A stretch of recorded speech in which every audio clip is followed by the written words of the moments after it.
মনের মধ্যে আসবে ভাই এত স্যাক্রিফাইস কিসের জন্য। হয়তো অনেকের প্রেমিকা ছিল, প্রেমিক ছিল, রিলেশন করতে পারতাম ভাই, বাইরে ঘুরতে পারতাম ভাই। অনেকের হয়তো বা কলেজ লাইফের কথা মনে পড়তেছে ভাই। কোচিং এ গেলে যেখানে ওরা ক্লাস না করে ঘুরে বেড়াইতো, সেখানে ভাই আমি না ঘুরে, না টাকা নষ্ট করে, আমার সত্যি কথা বলতে ভাই আমার কাছে টাকাও ছিল না, ঘুরতে যাবো ওই টাকাটা পর্যন্ত দেয় নাই। বাপে প্রতিদিন 20-30 টাকা দিত, ওই টাকাতে ভাই কি বা করতে যাবো।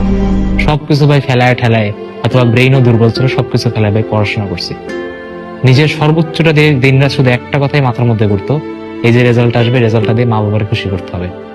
কিন্তু ভাই এত স্যাক্রিফাইস, নিজের হয়তো বা অনেক কিছু তুমি হারাই ফেলছো, অনেক কিছু, মানে লাইফে পড়াশোনা বাদে কিছু ছিলই না ভাই। সব স্যাক্রিফাইস এখন কি মনে হচ্ছে বলতো, বৃথা।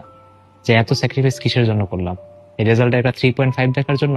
এ কোনো একটা সাবজেক্টে ফেল দেখার জন্য?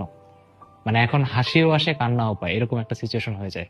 হাসি আসে নিজের উপর, যে এত কষ্ট কিসের জন্য, আর কান্না আসে নিজের কপালের উপর। নিজের কপালের দোষ দেওয়া ছাড়া আসলে এখানে খুব একটা কিছু করার থাকে না, ঠিক আছে?